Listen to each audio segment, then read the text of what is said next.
ఏదైనా తినాలనిపించి చూస్తే ఈరోజు సాటర్డే అయిపోయింది.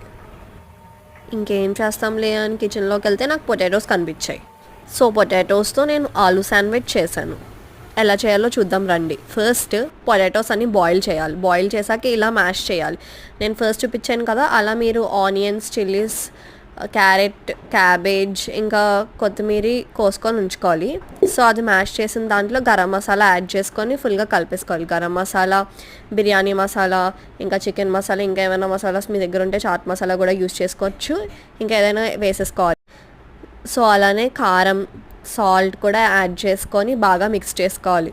మిక్స్ చేసుకున్నాక మనం ముందుగా చాప్ చేసుకున్న ఆనియన్స్, క్యారెట్స్, క్యాబేజ్, చిల్లీస్ ఇంకా కొత్తిమీర కూడా యాడ్ చేసుకొని బాగా మిక్స్ చేసుకోవాలన్నమాట.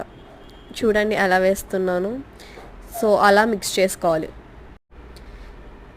మిక్స్ చేసుకున్నాక బ్రెడ్ తీసుకోవాలి. బ్రెడ్ తీసుకొని బ్రెడ్ పైన పెట్టాలన్నమాట. మనం ఇప్పుడు మిక్స్ చేసుకున్న దాన్ని బ్రెడ్ మీద పెడతామన్నమాట.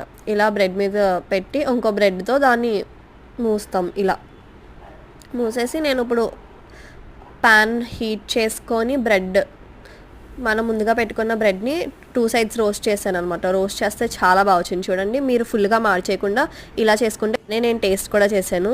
టేస్ట్ చేస్తే ఓకే, పర్లేదు, ట్రై చేయొచ్చు అనిపించింది. Not that good. ఓకేగా ఉండి బోర్ కొట్టి చేసుకున్నాను కాబట్టి బాగుంది. సో ఇలాంటి వీడియోస్ మీకు ఇంకా కావాలంటే do like, share, subscribe to Tindibothu channel.